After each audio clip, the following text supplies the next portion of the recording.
कुएं से रात में डरावनी आवाजें आती थी। उसी गांव में कल्लू नाम का एक पान वाला रहता था। उसने उसी कुएं के पास जाकर अपनी दुकान खोल ली।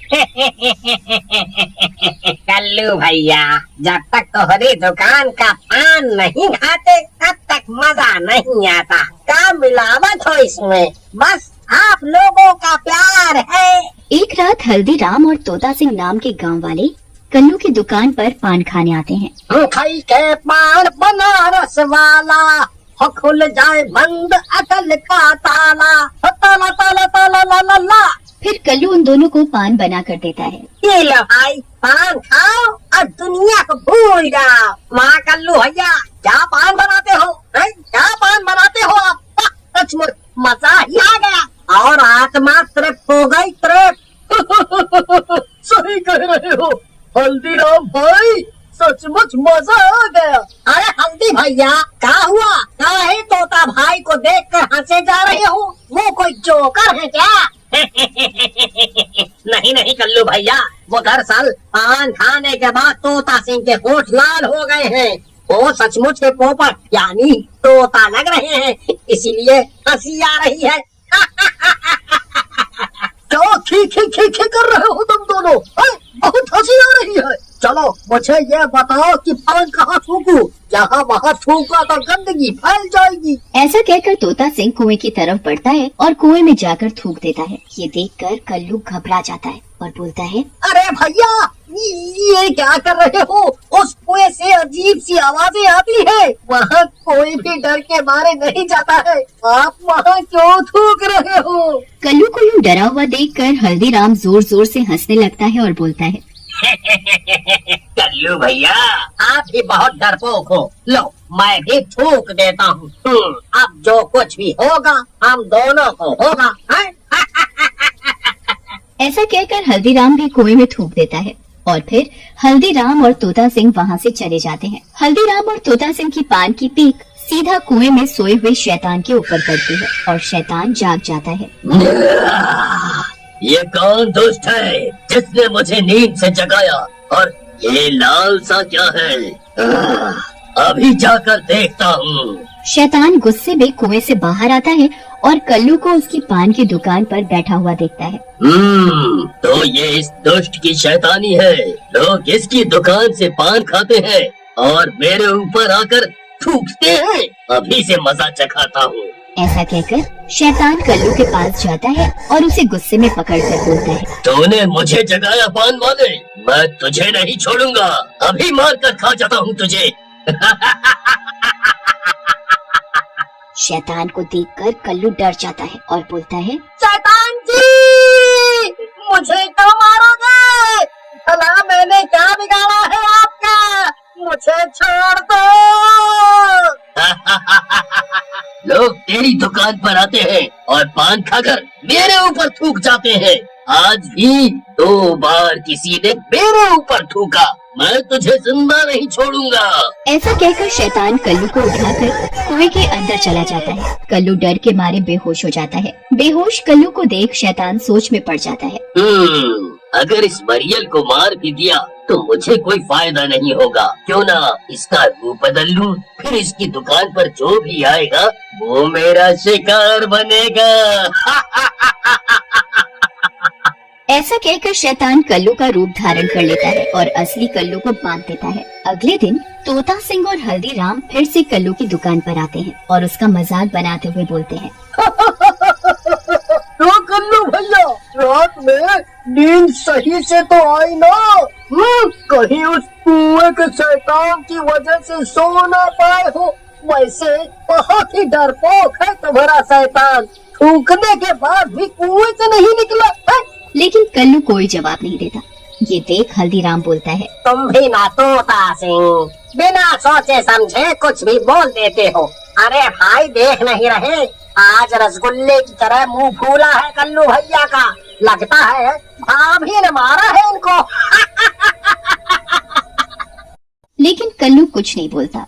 ये देख दोनों उसे पान लगाने को बोलते हैं। कल्लू बना शैतान सोच में पड़ जाता है। अरे इन दोनों जोकरों को क्या खिलाऊं? मुझे तो पान बनाना ही नहीं आता, और पान लाल कैसे होगा? एक काम करता हूँ, खून मिला देता हूँ। फिर शैतान पान बनाकर हल्दीराम और तोता सिंह को दे देता है, लेकिन जैसे ही वो दोनों शैतान के हाथों से बना हुआ पान खाते हैं, उल्टी कर देते हैं और तोता सिंह कल्लू से बोलता है,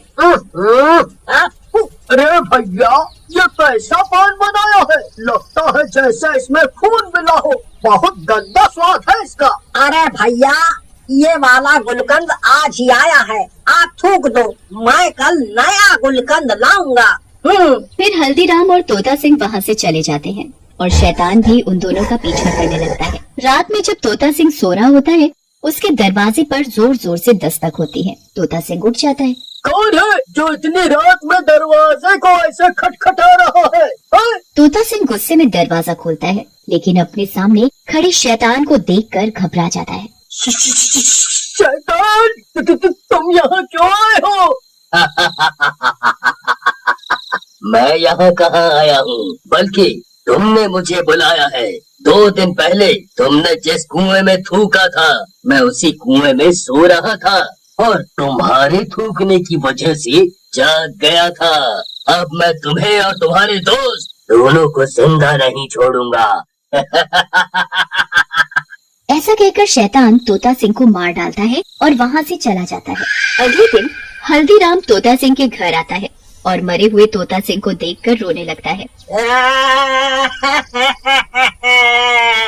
हाय हाय हाय रे मेरा तोता मर गया। अरे मेरा तोता मर गया। हल्दीराम को यूँ रोता देख गांव वाले वहाँ इकट्ठा हो जाते हैं और बोलते हैं, अरे क्या हुआ हल्दी भैया, कौन सा तोता मर गया आपका? क्यों रो रहे हो भला? एक तोते के मरने पर कोई ऐसे गला फाड़ कर रोता है क्या? क्या मतलब तोते के मरने पर?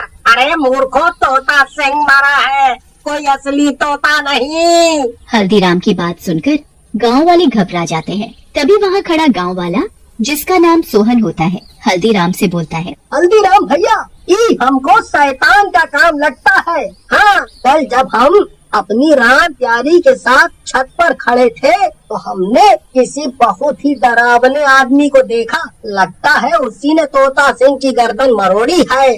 रोहन की बात से गांव वाले डर जाते हैं और अपने अपने घर चले जाते हैं। उधर हल्दीराम को अपने प्रिय दोस्त के जाने का बहुत दुख होता है। वो रोहन के साथ कल्लू पान वाले की दुकान पर जाता है और उसे पान बनाने के लिए बोलता है और कल्लू भी बिना कुछ बोले पान बनाने लगता है। तभी रोहन की नजर कल्लू के पैरों पर पड़ती है। वो हल्दीराम से बोलता है, हल्दीराम भैया, चलो यहाँ से, मुझे पता चल गया है किसने मारा है तोता सिंह को। फिर रोहन और हल्दीराम वहाँ से चले जाते हैं। रास्ते में रोहन हल्दीराम को सारी बात बता देता है।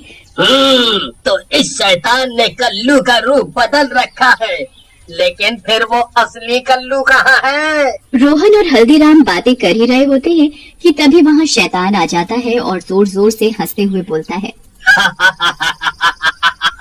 तो तुम दोनों को मेरी असलियत पता चल गई, लेकिन इससे कुछ फर्क नहीं पड़ता, तुम दोनों भी मरोगे। शैतान रोहन और हल्दीराम की तरफ बढ़ता है, लेकिन रोहन गांव की तरफ और हल्दीराम गांव के बाहर की तरफ भागने लगता है। हल्दीराम भागते भागते कल्लू की दुकान के पास पहुंच जाता है। तुम दोनों तो वहीं पहुंच गए जहां से ये कहानी शुरू हुई थी। शैतान हल्दीराम की तरफ बढ़ता है और हल्दीराम पीछे की ओर हटता जाता है और कुएं के पास रुक जाता है। अब कहाँ भागेगा तू? इसी कुएं से मैं आया था, अब तू भी यहीं मरेगा। लेकिन तभी रोहन वहाँ आ जाता है।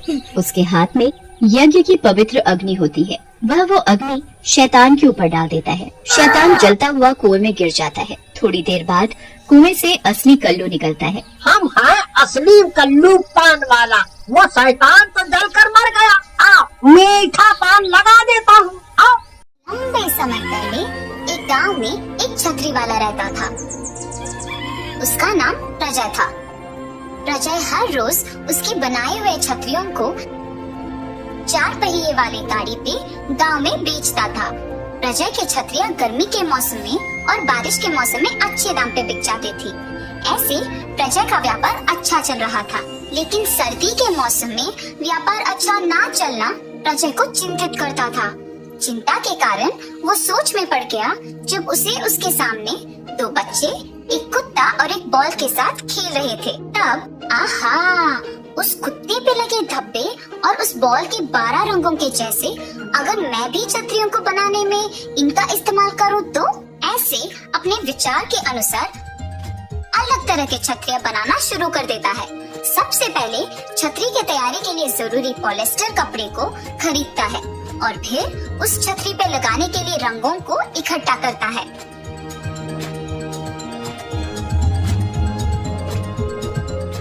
एक एक छतरी को अलग तरह बनाने के लिए अलग अलग रंगों का इस्तेमाल करता है। लगाए हुए रंग मिटे ना, इसके लिए उन्हें भापता है। ऐसे अलग अलग तरह के छतरी बनाता है प्रजय।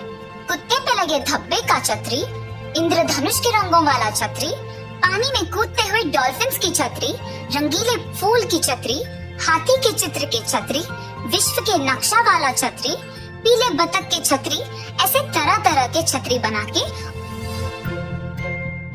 उसे गाड़ी पे गांव में बेचने जाता था।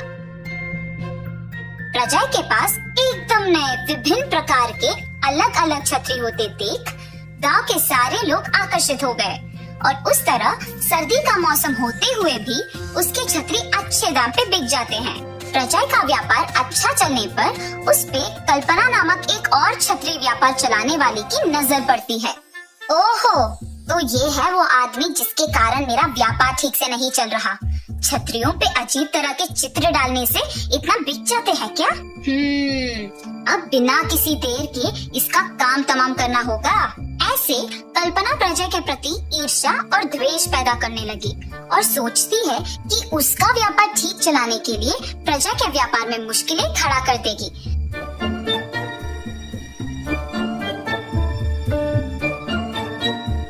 प्रजय के नए प्रकार के छतरियों की तरह वो भी तैयार करने के लिए चीजें तैयार रखती है और काम करना शुरू कर देती है। काम में व्यस्त कल्पना को देख उसके पति, अरे कितना देर ऐसे छतरियाँ बनाते रह जाओगी?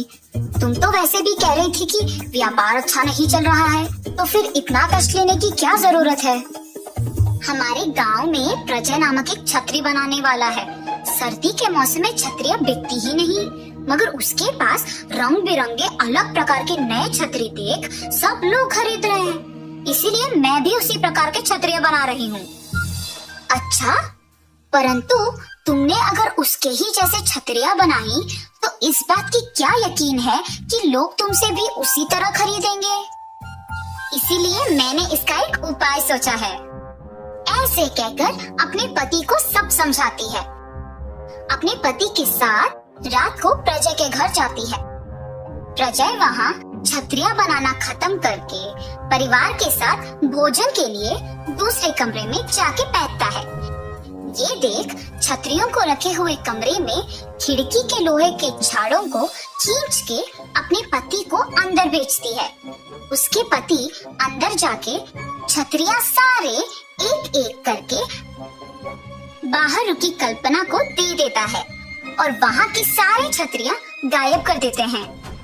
प्रजय जब अगले दिन हर रोज की तरह अपनी छतरियों को बेचने लेने उस कमरे में जाता है, तो वहाँ एक भी छतरी ना दिखाई देने पर चिंतित हो जाता है और तुरंत सारा घर ढूंढने लग जाता है। पायल, पायल, कहाँ हो तुम? इस कमरे में एक भी छतरी नहीं दिखाई दे रही है, सब गायब हो गए। तुमने देखा है? जल्दी इधर आओ। ऐसे घर में सबको चिंता में डाल देता है। दूसरी ओर प्रजय के घर से लाए हुए छतरी सारा कल्पना ने उसके घर के पिछवाड़े में छुपा लिया। अब तो इनको ऐसे छुपा लिया ठीक है, पर वो और भी ऐसी छतरी बनाकर बेच सकता है ना, तब तुम क्या करोगी? ये सारे छतरी बनाने के लिए उसे कम से कम 4 दिन तो लग ही जाएंगे और ये 4 दिन बस है मुझे अपनी छतरी बेचने में। ऐसे कहती है। कल्पना की बेटी घर के पिछवाड़े में खेलते खेलते रंग बिरंगे इन छतरियों के चित्र की ओर आकर्षित होती है और उसमें से एक छतरी निकाल के खेलते खेलते घर के बाहर की गली में चली जाती है। उसी गली में साइकिल पे गुजरते हुए प्रजय को अपने छतरी के साथ खेलती हुई एक बच्ची नजर आती है। और रुक जाता है। तुरंत उस बच्ची के पास जाता है और बेटा, तुम्हारे पास ये छतरी कहाँ से आया? मेरे घर के पिछवाड़े में बहुत छतरियाँ हैं, उसमें से एक लाई। मुझे भी वहाँ ले जाओगे? ऐसे वो कल्पना के घर के पिछवाड़े में जा पहुँचता है। 2 दिन पहले गायब हुई सारी छतरी वहाँ पे दिखाई देने पर प्रजय चौंक जाता है और इसी समय अपनी बच्ची को ढूंढने के दौरान कल्पना भी वही आती है और प्रजय को देख घबरा जाती है और चले जाती है ये सोचकर कि उसको सच का पता लग गया।